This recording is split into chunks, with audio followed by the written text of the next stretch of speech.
Does anyone else have that one friend who can Barely hear anything. You could be repeating something 10 times and they're still yapping about Some huh or what?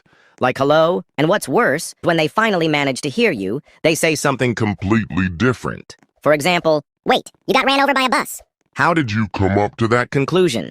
Someone genuinely needs to study this because these people cannot be real. To be honest, bro, I feel like sending 100 messages in a row is easier than writing all of it as one paragraph. It feels like so much work trying to put it all together as one.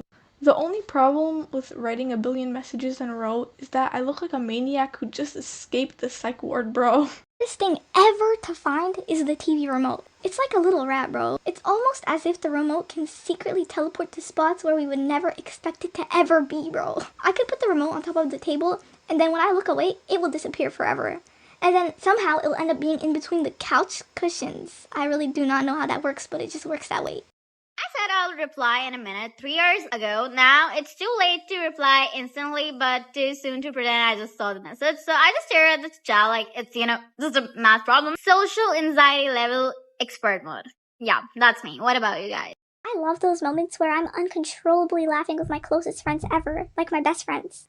Once me and my friends started crying because we were just laughing over something that was so hilarious and our stomachs were just hurting so bad. We couldn't even breathe because of how hilarious that thing was. These types of moments are just like genuinely the best moments ever because like it's just creating more memories that you'll remember for life, I'm just letting you know, if I don't reply to a text message and then I reply within a couple days, first off, I'm sorry.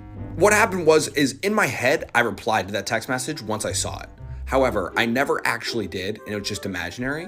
And then I thought that you didn't reply to my imaginary text message that I sent you. And then I go check to see why didn't you reply to my text message and what happened there. And then I realized, oh, I never even replied in the first place. That's what goes on. And you know what? At the end of the day, it's the thought that counts. So I thought that I replied, so it's still good. I'm sorry. I'm gonna continue to work on that. Is this a normal thing?